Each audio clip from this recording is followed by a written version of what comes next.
Good evening, Mark Scheifmeyer, the city hearing examiner, asked to convene a public hearing to receive testimony in reference to an application for the Little Rock Self-Storage Facility located at 6115 and 6119 Little Rock Road Southwest in Tumwater, seeking site plan approval, conditional use permit approval, and a variance request in order to construct a 4-story, 898 unit self-storage facility along with leasing facility or leasing office and other site improvements.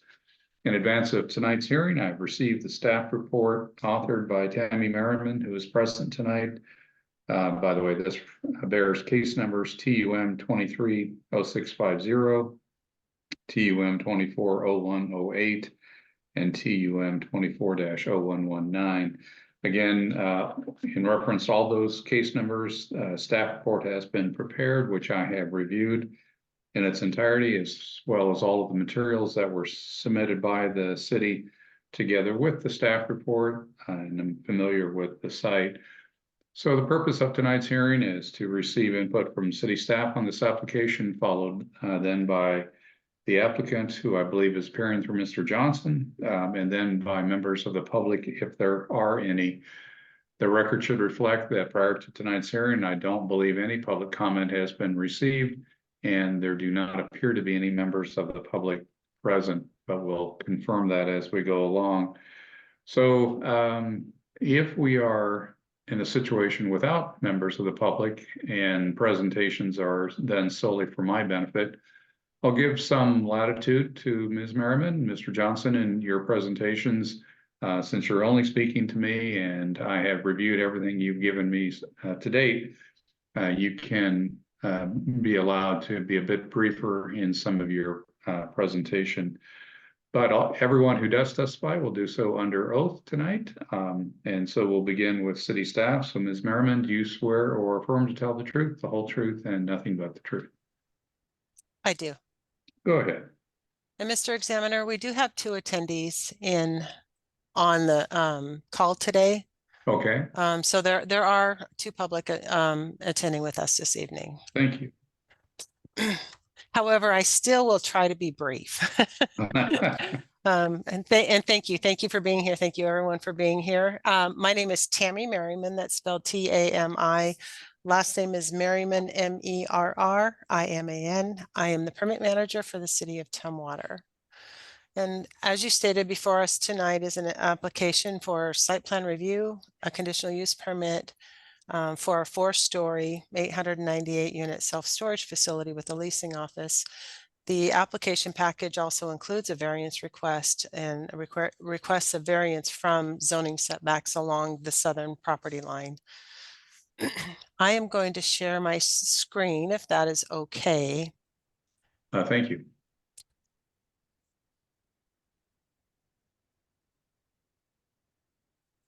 Okay, and can we see the zoning map? Yes, it's come up. Okay, thank you. The property is located at 6115 and 6119 Little Rock Road in Tumwater. Parcel numbers 127-032-11802, 127-032-11801. And those parcels are located here. Just as a kind of housekeeping item, we did do public notification for this hearing. We published the hearing in the newspaper, the Olympian newspaper. We mailed the notice to property owners within 300 feet of the site and various agencies on, pardon me, on April 24th. So public notice for the hearing was completed. In the city of Tumwater, we provide preliminary and formal site plan review meetings that the applicant has attended. These meetings help the city and the applicant assure that the site plans that move forward through and into public noticing and public hearings pretty much meet our development and design requirements. So they did attend the preliminary and formal site plan review. In the Tumwater Municipal Code, conditional use permits and variances do fall under the purview of the hearing examiner. As a brief history, the site is approximately 1.77 acres. It's relatively flat and it's currently developed with 2 single-family homes. When the city reviews projects such as this, the city needs to look at several different comprehensive plans within the city, and the project is reviewed to assure it's consistent with each of those plans. My staff report provides some pretty detailed information on each plan and findings on how it's consistent with each. I won't go into every single one, but we did review the project against Tumwater Comprehensive Plan, the City of Tumwater Economic Development Plan, the Tumwater Transportation Plan, and the Thurston Regional Trail Plans, and found that the project is consistent with those individual plans. The conditional use and variance request, which is heard by the hearing examiner, do require a public hearing and decision by the hearing examiner. The Tumwater Municipal Code, section 1408.020 further states that any development which includes a request for a variance shall be considered by the hearing examiner concurrently with the plan to which it applies. So in this instance, the site plan review application is part of the overall application that's before you, Mr. Examiner, this evening. Our code requires that we provide public notice. So the city, when the application was complete, issued a notice of application on February 9th, 2024. It also was mailed to property owners within 300 feet of the site, affected agencies, posted and published in the Olympian on February 9th. We did receive comments from Washington State Department of Archaeological and Historic Preservation and the Nisqually Indian tribes. They both concurred with the results of a cultural resource assessment that was provided by the applicant for their review. As part of environmental review, we reviewed the SEPA checklist, considered comments received from interested agencies and that were solicited from the notice of application. We reviewed the checklist they provided and other technical reports, and we issued a mitigated determination of non-significance on February 29th, 2024. With the MDNS, comments were received from Washington State Department of Ecology relating to existing regulations in regard to solid waste management and toxic cleanup. That mitigated determination, after environmental review, we determined that there was no evidence of pocket gophers.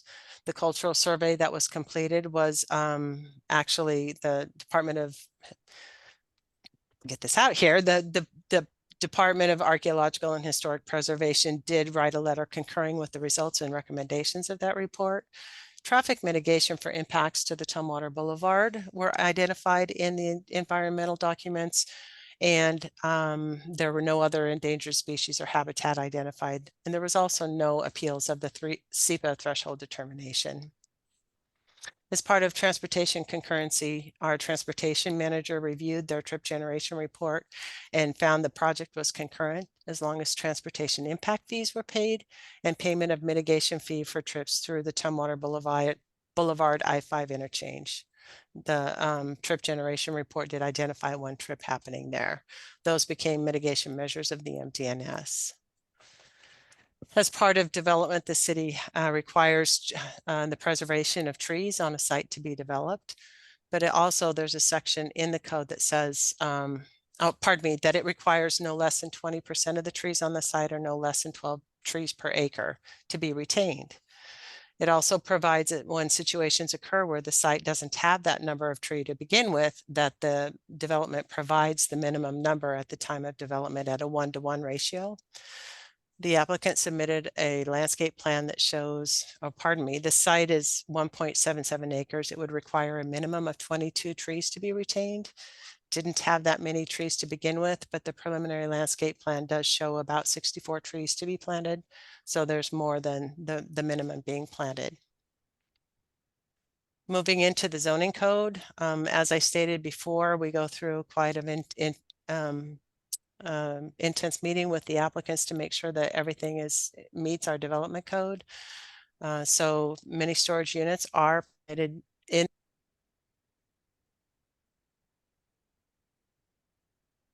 Ms. Merriman, you're suddenly muted.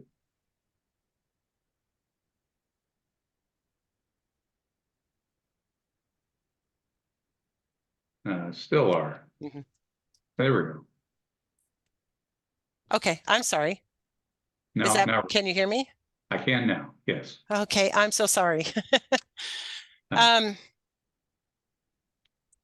I'm not sure where that dropped off, but just making sure uh, that with our meetings that we made sure that they met the specific development guide or development standards in our zoning code. It was only a brief Okay, stoppage in your voice, so you don't need to go back very far. okay. So I think really the maximum building height is 65 feet. And then the general commercial zone, it does not have minimum building setback requirements. You need to make sure the site has adequate landscaping and parking, but the building setbacks are actually zero, except for when a development occurs next to a residential zone. This site is zoned general commercial, but the property to the south is zoned single family low density. So it does have specific setbacks required when it is next to a single family residential zone. And that's that it's a minimum of 20 feet and then it shall be increased by 10 feet for every story above the ground level. This is the section of the code that they're requiring a variance, and I'd like to hold that and discuss the variance criteria a little bit later, just towards the end of the staff report. Okay. Moving down just a little bit here. Um, By the way, if you're showing something other than the original zoning map, it's not showing. I am showing the zoning map that says Little Rock Yes. self-storage. Yeah, Okay. your comment suggested that maybe you had moved I'm- on to another document, but you had not. Okay, No, I haven't moved. I can bring up site plans if needed. no, that's fine. I didn't plan to do that at this time. The other items that are required through the zoning code is being that they meet the design guidelines, the citywide design guidelines for the city. So there's some very specific design guidelines that need to be met through the development, site planning, and what the street fronts look like. The applicants provided a narrative on how they meet that, and then also the elevations are reviewed and approved at building permit issuance. The proposal is providing landscaping, a 10-foot landscape buffer on the south and west side or south side of the site, and then 8-foot landscaping around the rest of the perimeter. It's providing parking lot landscaping and internal landscaping. The site plan provides for more than for the minimum amount of parking required for mini storage units. And now I'm just going to jump a little bit into the conditional use permit process because there are specific criteria that's required when someone applies for a conditional use permit. They are that the use has to meet the goals and policies of the Tumwater Comprehensive Plan, including all sub-area plans and applicable ordinances, that it's not materially detrimental to the public health or welfare in regards to environmental impacts, that the use shall meet or exceed the performance standards that are required in the zone, and that any other additional minimum conditions that might be identified for this type of use. After review of the plan, and as repeating things I've already said, there's no inconsistency between the use and the goals and policies within the comprehensive plan. There's no apparent adverse impacts. They're addressing the transportation impacts through the mitigated determination of non-significance. There's adequate water and sewer facilities available to the property. Landscaping and screening meets the requirements of the chapter 1847, and that the project is consistent with all applicable performance standards of the general commercial zone. In the conditional use chapter of the Tumwater Municipal Code, there's a couple also minimum conditions required for mini storage units, in that no off-street parking or loading areas will be allowed in any of the required yard areas. The site plan assures that that has not happened. That screening along all property lines shall be provided to lessen visual impacts to neighboring properties in the right-of-way. The applicant is providing an increased landscape buffer on the south side and meeting the standard landscape requirements of the landscape code. And that the site area is adequate to provide for required parking in yards. So with that, the staff finds that that this project meets the criteria for a conditional use permit. Jumping into the variance process, they are requesting a variance from the zoning setback, and I briefly went over it before, but the code says where structures are constructed over 1 story, the setback of the structure from the adjacent property line or lines shall be increased by 10 feet for every story above the ground level story of the new building. A variance can be granted when the proposal meets very specific criteria. I think there's 5 specific criterias. The first criteria to look for in a variance request is, are there special conditions special conditions existing which are peculiar to the land, such as size, shape, and topography. Instance, this site is kind of long and narrow. It is adjacent to the Bonneville Power Administration transmission line corridor here. When you're, a portion of the property is under the easement, just a small portion. However, there's also, along with the power line easement, there is a specific setback requirement for building heights in regards to where the power lines are located. And so the applicant is very limited on the north side on trying to move further north on this site. The second part of this is unique to this situation is while the property on the south side is zoned single family low density, it's developed right now as a Tumwater Middle School. And with the Tumwater Middle School, right adjacent to the property line that's in question is a private access road. That private access road is for the school, but it's also future access to city parkland to the west. Our zoning code does, in other instances, it does allow when a project is adjacent to a conflicting zone such as this, if there's a public street between the two, that it's not considered an adjacent or an abutting zone. In this regard, this street is not a public street, it's actually a private access road, but will be used by the public in the future. So with the fact that it is a school, the chances of the school ever developing in a residential use, the fact that there is an access road, whether public or private, in between the two, they kind of considered special circumstances in this regard. The second criteria is that these special conditions and circumstances are not the result of the actions of the applicant, which is not. These have been existing before they applied. Third is the granting of the variance will not confer a special privilege to the property. It's denied to others. And based on the previous statements, there's no special privileges granted with this variance, and that the granting of the variance will not be materially detrimental to the public welfare, which we've already discussed in the earlier conditional use that it's not. And the fifth criteria is that the reasons set forth in the application justify the granting of the variance, and that the variance would be the minimum variance will make possible a reasonable use of the land. So with this, they're proposing the setback that would be required to be 40 feet. In one area, it's 37 feet. And right at the leasing office area, it's a little less than that. So they are trying to meet the intent, but it's just short by a few feet.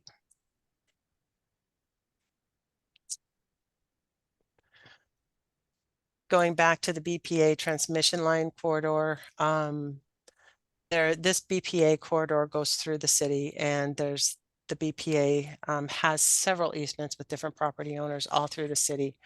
And in some areas, we have required that the applicants provide an agreement by the BPA if any development is occurring underneath the power lines. The applicant states that their easement does not have that same requirement, and they've provided an indemnity agreement to the city to not require the BPA approval as a condition of approval for this project. This applicant also has done the same thing on a property across Little Rock Road that is also encumbered by the BPA easement. The city has reviewed that indemnity agreement and has agreed to it. They have provided us a draft copy, and it's anticipated that the city will agree to this indemnity agreement as they did across the street. Basically, it just indemnifies the city of any disagreement between the easement and the property owner. There are 2 parcels here. Our code requires that when you develop over property lines that you do a boundary line adjustment or a lot consolidation to combine the parcels into one. So a lot consolidation application will be required, and they need to meet the 2022 Drainage Design and Erosion Control Manual for the city. So I tried to make that pretty quick, not too bad, after a very, after review. And there's a list of conditions. There's 60 conditions in the staff report, and I am not going to read those. There's nothing really out of the ordinary. Nothing really out of the ordinary there. There's no real special conditions that I think need to be highlighted. So I would say that with the conditions included here, that the city meets the development and design standards. I believe it meets the criteria for conditional use and a variance, and would recommend that the city, or pardon me, that the hearing examiner approve the site plan review, conditional use, and variance request of the applicant. Well, thank you, Ms. Merriman. I've got a number of questions, and I hope to keep them relatively well organized. So bear with me as I work through a number of different topics. The map that you have up, can you expand that a little bit? Make it larger? Yes.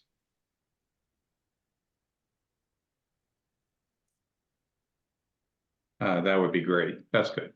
Okay. So immediately south of the project site is both a wide sidewalk and then this driveway or drive lane. And so, first of all, do you know an unusually wide sidewalk leading to nowhere at the time, at the present? Can you give me a little history about both it and perhaps the road that it adjoins? I will give you the little bit that I have. The city owns the property to the west of this at the end of the road. I don't know where it says project location. You can't really see my mouse very well. I'll try to make it a hand. The city owns this property over here, and it is slated to be a future park. So when the school, that's Trosper Lake Park, or what would be Trosper Lake Park. I don't know the answer to that. I'm sorry. Okay. Maybe I'm presuming things. Okay. You might be. And I apologize for not knowing that. I know that at the time that they did the school, that this access road was private. So they built it to private road standards. The sidewalk was a private road standard, is very similar to a city public street standard in that it has drive lane, shoulder, and sidewalk. So they did, as part of their frontage and part of this road, future road, they did have to construct the sidewalk. Okay. And that's common in many developments, that you provide sidewalks and future road connections for when development occurs on the next property. Sure. So it wasn't development as part of the school project so much as future development of the property to the west. Correct. Okay. And again, is that owned by the school or is that owned by the city? It is owned. It's private, and it's owned by the school district. School district. Okay. But it's envisioned to become a public road if and when the property to the west is developed as a park? I do know that it is envisioned to be access to the park. I am not 100% sure that it had to be dedicated as public right-of-way in the future. Okay. I don't have the answer to that. I can certainly try to find it and give that to you at a later date. It's not critical. I guess where I was going with that is that if it had been dedicated prior to tonight's hearing, then we wouldn't have a variance application. Correct. Okay. And so we're in this somewhat middle ground limbo of having a road that's not quite enough road to make unnecessary the variance application. And that's partly, if I'm understanding correctly, why the city is supportive of the variance, is that it's a highly unusual situation as to whether it even qualifies or needs a variance, coupled with what's taking place to the north in Bonneville Power. Correct. Okay, all right. Bouncing around a little bit. I don't, there really isn't any discussion in the materials about traffic, and the traffic studies are not included with the materials. So I'm not getting a strong sense of traffic impacts. Why I'm curious about that is in Olympia, I was not asked to grant the permits for the large use storage facility near the courthouse, the one that's visible from the highway. But it came to me on an appeal because of the traffic impacts and the traffic impact fees, which were impressive. They were $170,000 for traffic impacts, and a good deal was made of the impacts of on traffic of that project, and just how necessary it was to mitigate those. Where in this application, there's none of that discussion, and so by comparison, it's rather striking how that was an issue that actually went off to the Court of Appeals ultimately, and in here, it's really not being talked about at all. So what did the traffic studies find in terms of peak hour impacts and the cumulative required mitigation for traffic? I do apologize. I think the traffic trip generation information is an attachment on the mitigated determination of non-significance. If it is, I'm missing it. Okay. I went back and looked, and I'm sorry. I did not see it. And so I would like to be able to review it. It's a fairly critical piece of information, and while I trust the findings in the report, I'd like to be able to confirm them by having reviewed the documents. Yes, I'd like to open them. It would change the screen, so I can't quite do that Sure. right now. I can Okay. see if I can find it during the meeting, especially if Okay. Mr. Johnson is speaking. I will look for it then. I do know that it created less than 50 p.m. peak hour trips, so a full trip traffic impact analysis was not required, and that the size of the building at 13,000 or 130,000 square feet, whatever that is going to have a significant traffic impact fee because it's based on square footage. So I can also, you don't know what that is. I can also look that up while we're speaking. Okay. So because those reports were not there, my curiosity was piqued by the discussion in your report of a one vehicle impact at Tumwater Boulevard and hence mitigation there. What does all that mean? Tell me more about that. It's not going to show on this zoning map, but we have at the Tumwater Boulevard I-5 interchange, both north and south I-5, an LOS failure. So Right. we've identified the issue at that intersection and have plans, prepared for what it would take to fix that level of service. And this was discussed only, what, 2 months ago? Yeah. In our hearing on right. the other, the residential or the mixed use project at Tumwater Boulevard. So I'm familiar with that issue. Okay. So whenever we have a development that has a trip that hits that, and so when we look at our trip generation, we look at out to the last trip and how many trips might hit that Tumwater Boulevard I-5 interchange. And the trip generation memo showed that the trips from this development would send one trip of their total trips to that Tumwater Boulevard interchange. And so it would be subject to that SEPA mitigation identified. And so more specifically then, as a result of one trip impact, what will be the requirement for the project? They pay they either have to build the interchange or they can pay a per trip fee, and I think that's $4,072 per trip. So with one trip, I think they'll choose which one they would prefer on that. But okay. I think they'll pay for their trip. All right. Okay, that helps explain things. But I would like to again see the study, and so if that can be sent to me, and if it's already there and I've missed it, I apologize. But if it can be resent, perhaps as a separate document, that'll make sure I spot it. Absolutely. In many jurisdictions, conditional use criteria include consideration of cumulative impacts of like projects in the area. And so I do not see that in Tumwater, and there's no discussion of it. But of course, it was only, again, a couple of months ago, I approved a 5-story self storage facility as part of that Tumwater Boulevard project.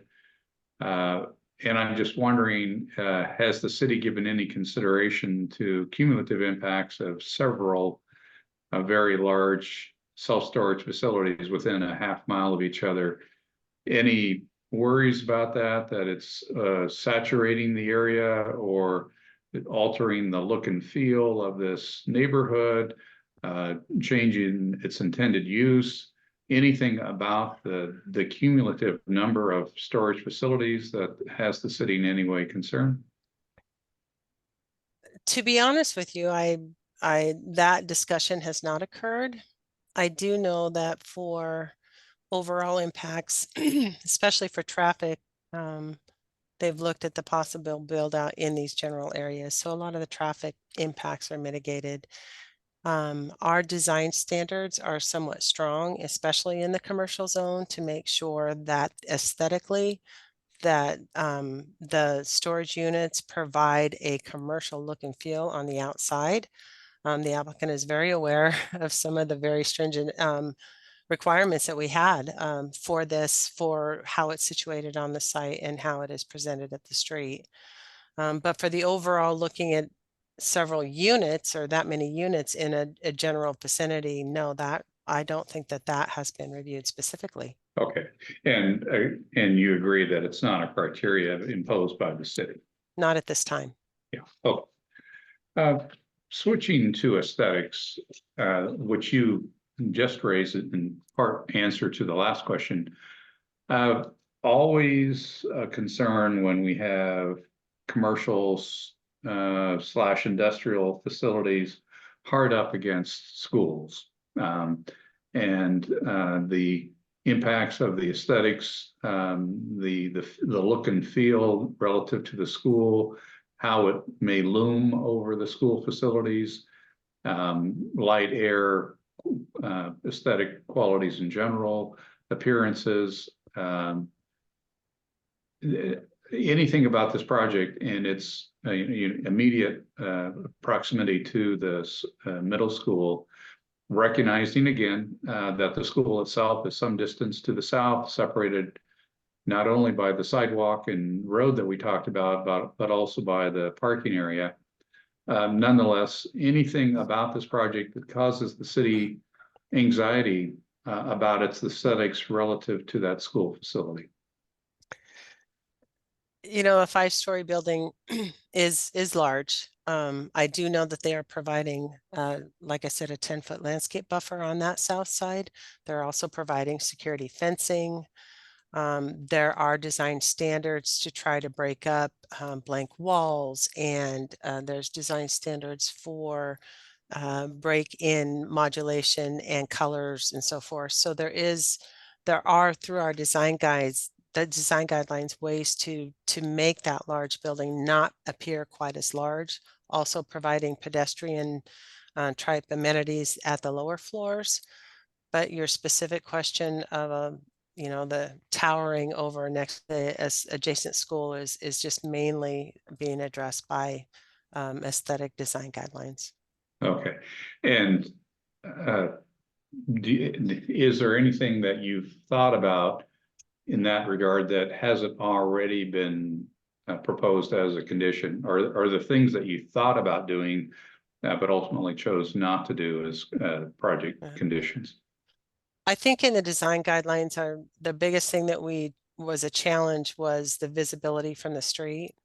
When you're driving up and down Little Rock Road, both ways, you're going to be coming around and seeing those visibility. The design guidelines allow for, some walls not to be subject to those design standards because they're in the rear of the building or they're the backside of the building. In this case, they're all visible from the public right of way. So the design standards are applicable on all sides that are visible from the right of way and visible from the school. Okay, all right. Bouncing around more, let's talk about stormwater, an issue that is of common concern to members of the public because stormwater is such a difficult thing to grasp sometimes and to understand how it's engineered to be managed. And in this case, we have a relatively unusual stormwater system, all being underground on the property. So tell me more as to how that's going to work. Okay, you're asking a planner to talk about engineering things, and Brandon is smiling.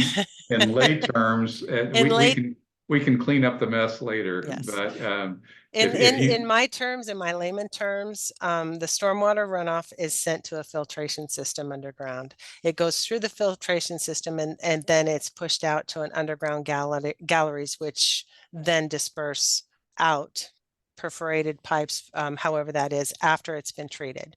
So the importance of stormwater is to treat any stormwater runoff that might have hazardous materials or chemicals or so forth and have it treated before it's put back into the ground.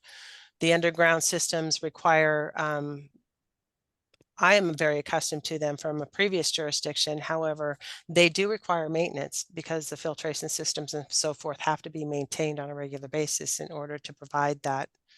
But it also allows the stormwater to be placed underground so that you can have better use and more use of the overall site. What I'm curious is where does it ultimately go? Is it heading to a stormwater main at Little Rock? Is it heading to be dispersed out on the property to the west? Where does this water go? I'm going to leave that one for Mr. Johnson, if that's okay. Okay. Just remind me if I fail to ask Mr. Johnson a bit more about that. Because I can't see anything. Maybe again, I wasn't reading into the fine detail.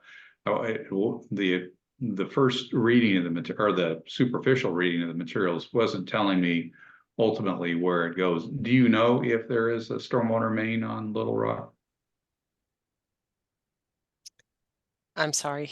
Okay. I don't. All right. And those are engineering questions, and it's difficult for others to be able to answer that. I'm not trying to put you on the spot, and I do recognize the difficulty of knowing the answers to some of those questions. So we'll ask a bit more from the engineer or of the engineer. In terms of site plan review, that gets swept into this process, but in what way?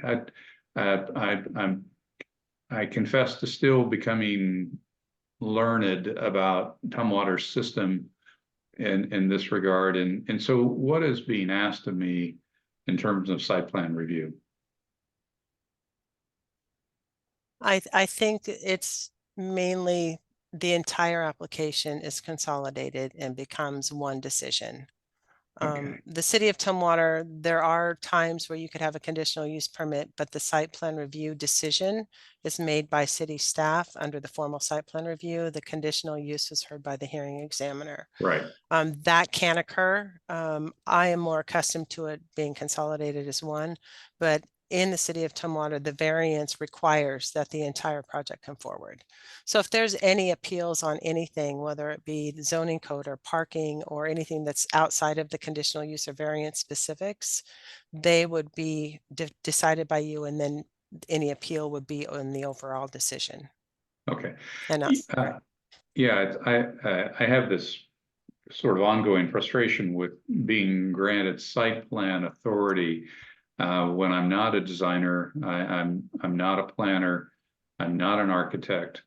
I'm not an engineer. And it's a committee of those people who should be making site plan review. And generally, most cities have that type of committee for that very purpose. And I don't feel qualified to be making the same intelligent decisions that they're trained to do. So I see it, I guess, and you can tell me if I'm wrong, Ms. Merriman, is that it's basically an overlay.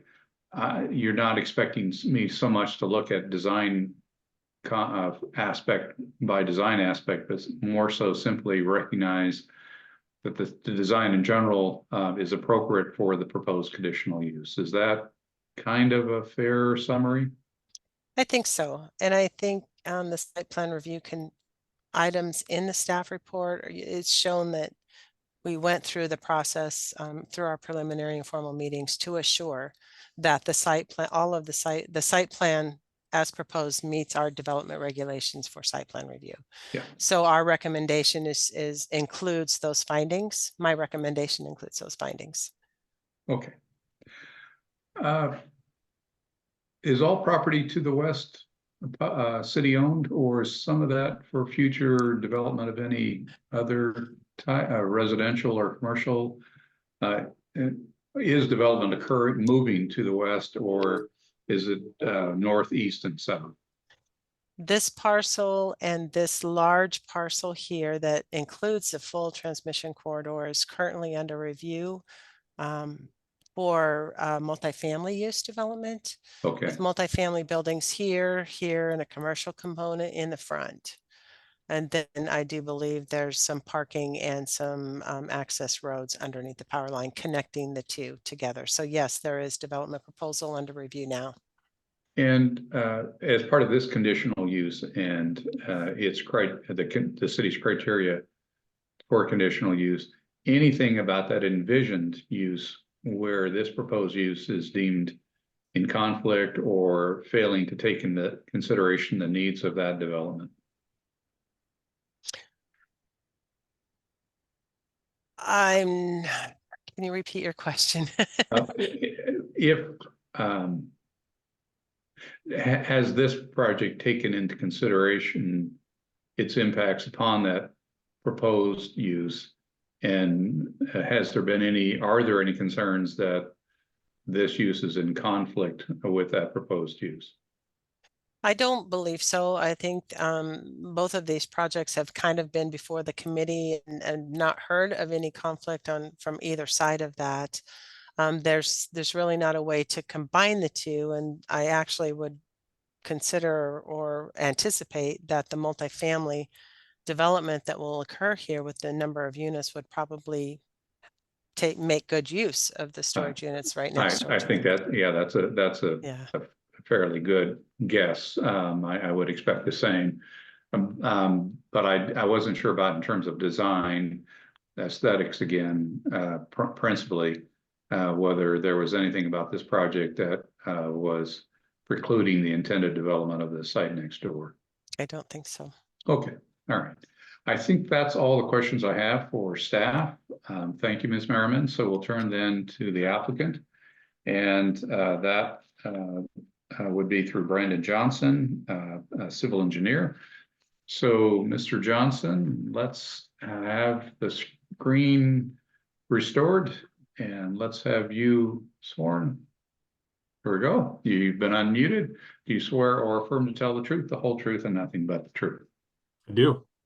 Go ahead. Again, you've heard the questions I posed to city staff, so that gives you some sense of some of my thinking about this project. And if you want to be mindful of that as you provide any additional information, go ahead. Yeah, appreciate it, Mr. Hearing Examiner. So I just want to start by saying we've had a chance to review the city staff report and all the conditions of approval and have no concerns or exceptions to anything they've proposed in the staff report or the conditions of approval. As Ms. Merriman stated, this is a mini storage project adjacent to a single family zoning. That single family zoning is currently occupied as the Tumwater Middle School. And between the Tumwater Middle School and this property is a private roadway within an easement that is in perpetuity to the city of Tumwater. So although it is not a public road, it will be used as public access, as long as that park and that easement is in place. Couple other items I want to make sure we touch on, just answer some questions that Ms. Merriman wasn't able to. She didn't have that information in front of us. We did have a traffic report that was written for the project. The project created 15 net new PM peak hour trips. That's actually 17 new trips. And then we get a credit for the 2 single family houses that are currently on the property. So a total of 15 net new trips. In addition, our project has an impact fee of $172,000 or $172,836.74.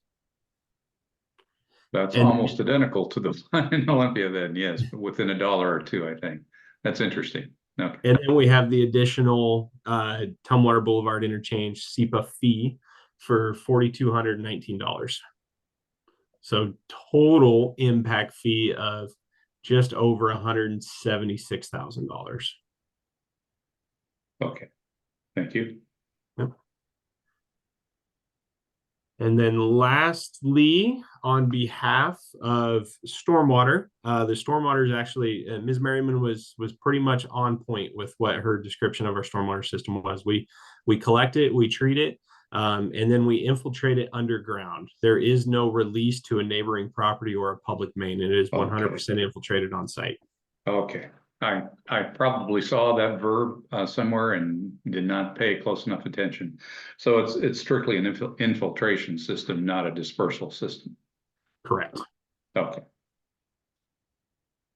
Is there stormwater main or utility along Little Rock Road?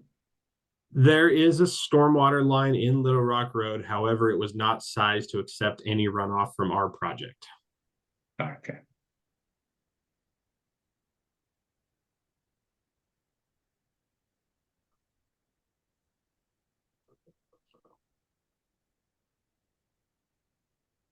Okay. Anything else, Mr. Johnson? I would just make myself available for any additional questions you may have. I did not have a separate set beyond those that I posed to city staff. And you have answered the ones that were lingering in their responses. So I think you have touched on all the questions that I had. And I appreciate that. And I don't need more from you. So we'll turn then to the third phase of this hearing tonight, which is to hear from members of the public. My screen does not show any participation, and that's why I believe there to be none earlier. But Ms. Merriman earlier advised of at least 2 appearing by perhaps phone, and hence why they're not showing on my screen. Let's attend to the question of public participation. Ms. Merriman, if you want to take charge and let me know who you believe to be present and whether they wish to be heard. We have, I'm sorry, I was making sure I was muted. We have 2 attending, a representative from the Jolt News and Lori Boatwright. Normally what we have done in the past is ask them to raise their hand, the little button on the bottom. If they would like to comment, then we can unmute them and allow them to speak. That sounds fine. I have no problem with that historical approach toward addressing that. So if you want to follow through, and then we'll see if there is response. Okay, so if they can hear me, Lori or Jerome, if you have any comments, if you click the raise hand button, we will let you speak. Otherwise, we'll assume that your questions have been addressed.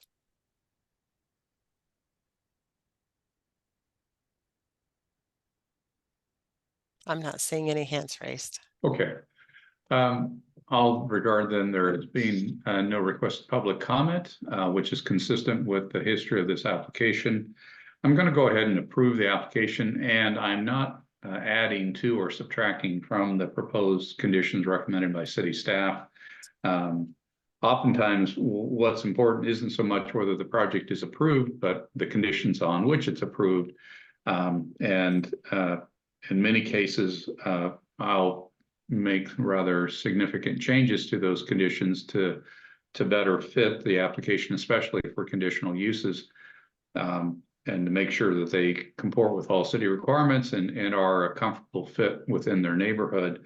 But in this case, the city has been thorough in its application and its conditions imposed. 60 conditions is a lot of conditions for this project. The city has clearly been thinking about how to make this fit, not only in its mostly commercial surroundings, but in this unique instance where it also adjoins the school, and the importance of having a comfortable fit of those two as well, coupled with power lines immediately to the north, future residential development to the west, more intensive development about to take place to the east. Recognizing all of that, I think the city has been careful in its review and thorough in its requirements, and I can't think of any additional requirements that I would feel necessary to impose.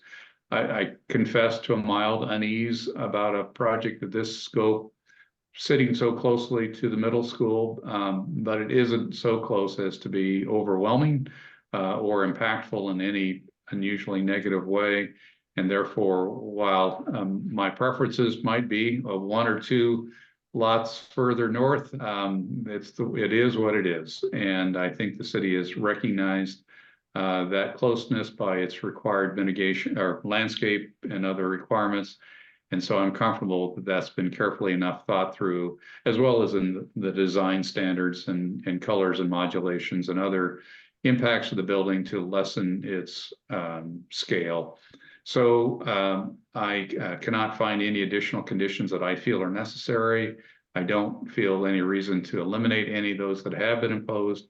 I'm going to go ahead and approve the project. That is, I'm going to approve both the conditional use application as well as the requested variance and the overall site plan. And I'll do so as quickly as I can. I think Mr. Johnson is familiar with the fact that that requires me now taking all of this information and converting it to what are probably 40 pages of findings followed by conclusions of law. And it's that detail work, that dredge work that follows and will take me a few days to accomplish. But nonetheless, I'm fully aware of my time requirements that I have two business weeks to produce this decision, and I see no problem with doing so. So as soon as I can, I will have my decision in writing and back to the city. Are there any last questions about that? Mr. Johnson, I'm muted, and see, there you go. Have any questions about that? None for me, Mr. Hearing Examiner. And Ms. Merriman, anything? I just want to confirm, I did find the traffic impact analysis. I do apologize. It was not attached to the SEPA. I can forward it to you. Please, if you have it for the record. I still would like you to do so for the fullness of my record. I am pleased, not that I didn't receive it, but that it wasn't me failing to see it in the materials. It proof that I actually read everything. So no, if you will send along, that would be much appreciated. Okay. Thank you. And with that, we're adjourned. Thanks. Thank you. Thank you.